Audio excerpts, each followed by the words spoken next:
Ошон үчүн мындай маселени түшүнүп анан кийин айтыш керек да негизи.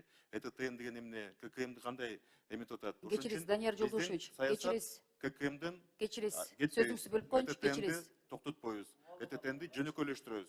Вы знаете, вы когда сюда приходите, вы, наверное, между собой согласовываете какие-то действия. Алмазбек Назырканович, вы это обсуждали? Мен жооп берип коеюнбу? Жооп берип койгучу, бияктан ортодо мени каймагач айтыштырбагыла да. Мындай да. Негизи мен унчукпай эле отурайын дегем да. Анан өзлөрү жана мындай эмне деп коет да, тилимен тартып атат да. Түшүнбөйт анан. Сөздүн төркүнү ошол да, туурабы? Баарыңар ушундай эле түшүндүңөр да. Бул түшүнбөйт айта берет деп айтып атпайбы? Андай эмес, мен башкача да сунуш көтөрөм жакында. Ошо ЭТТНде туура эмес, анализи жок. Кирген үчүн керек болсо жоопко тартчу адамдарды мен аныктап берем жакында. Как это так? ЭТТН туура эмес экенин мен любой площадкада далилдеп берем.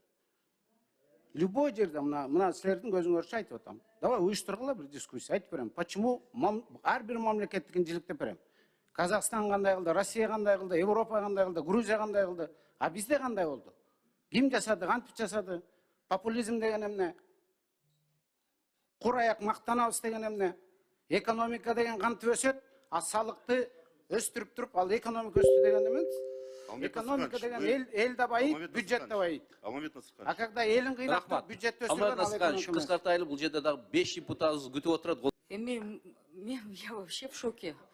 Впервые за мои 9-летние практики здесь вот такая перепалка идет.